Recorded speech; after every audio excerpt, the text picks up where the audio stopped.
Let's be real. In today's world, things move so fast. Your ability to pick up new skills is everything. But what if I told you that the way most of us think we should learn is actually, well, it's all wrong? Today, we're going to tear down some of those old ideas and build a new framework to help you master pretty much anything, way faster. You know this feeling, right? That little jolt in your stomach when you get that email?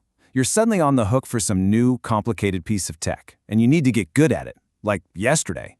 Whether it's a new AI tool or some cloud platform, that pressure is real. We've all been there. But here's where we flip the script. What if that challenge wasn't something to dread, but a huge opportunity? Because being able to learn quickly isn't just a nice-to-have skill anymore. Honestly, it's your career superpower. It's what gives you the edge. So, how do we actually build that superpower? Well, our first principle is going to sound a little weird. It's called the effort exchange, and it kind of goes against everything we've been taught about making things easy on ourselves. I know, this looks totally backward, right? Our instinct is to find the fastest, easiest path. But the research is clear. The exact opposite is true. To learn faster in the long run, you have to make it harder on yourself in the short run. You literally buy back time later by spending more effort now.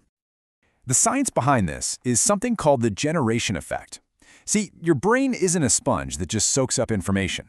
For something to really stick, your brain has to actively work with it. It has to struggle a bit, generate its own connections, and build a mental map. If you skip that struggle, you're pretty much skipping the learning part too. So this is the big question you have to ask yourself. When you're watching a tutorial, are you just letting it wash over you? Or are you pausing it and trying to guess what the next step is? When you're reading a document, are you just highlighting? Or are you trying to explain the core idea back to yourself in your own words?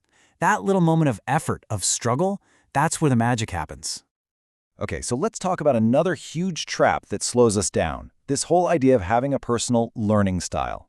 This brings us to our second principle. You need to become what we're going to call an omni-learner. You've seen this a million times, I'm sure. Maybe you even took a quiz online that told you, hey, you're a visual learner, or you're a kinesthetic learner. The whole idea is you find your one true style and just stick to it. But what if that's actually holding you back? Yeah, it is. Decades of scientific research have totally debunked this. There's just no evidence that we have one fixed, dominant learning style. In fact, believing that you can only learn well from one format is like tying one hand behind your back. It's a huge handicap. So what's actually true? Well, a couple of things. Pretty much every human brain on the planet is wired to process visuals incredibly fast. That's biology.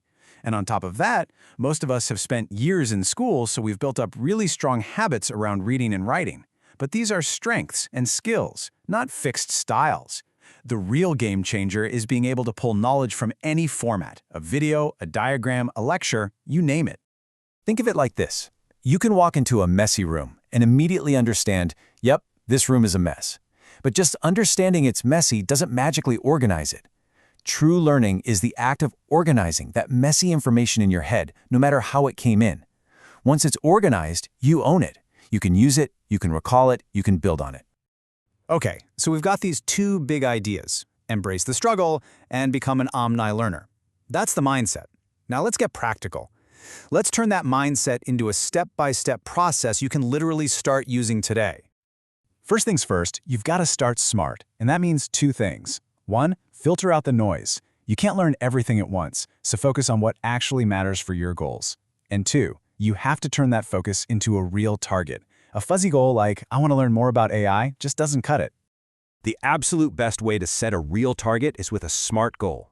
Specific, measurable, achievable, relevant, and time-bound. So instead of learn an AI framework, your goal becomes something like, in the next 2 weeks, I will build an agent that generates AI newsletters and successfully calls 2 external tools. See the difference? Now you have an actual finish line. You'll know when you're done. All right, you've got your goal. Now it's time to actually build the skill. But this isn't about that old saying, practice, practice, practice. Nope. This is about something way smarter and way faster. Practice through iteration. This is another one of those traps we all fall into. We spend days or weeks just consuming. We watch videos, read books, and we save all the testing for the very end, right before the big project is due. The fast way, it's a totally different game. You're mixing learning and testing together into one constant, rapid-fire cycle. And this loop right here, this is the engine of fast learning. As soon as you learn a tiny new thing, you form a quick little hypothesis in your head. Like, okay, I think this connects to that. Then you test it immediately. Try a practice problem, try to explain it out loud, whatever. The feedback you get, whether you are right or wrong, lets you instantly fix your understanding.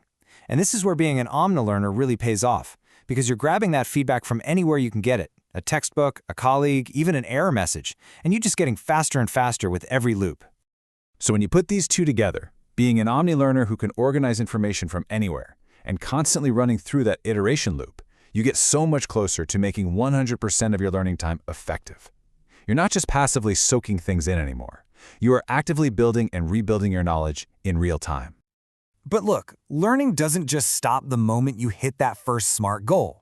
To really make this stick, to turn that skill you learned for that one urgent project into a permanent part of your toolkit, there's one last crucial piece to this puzzle.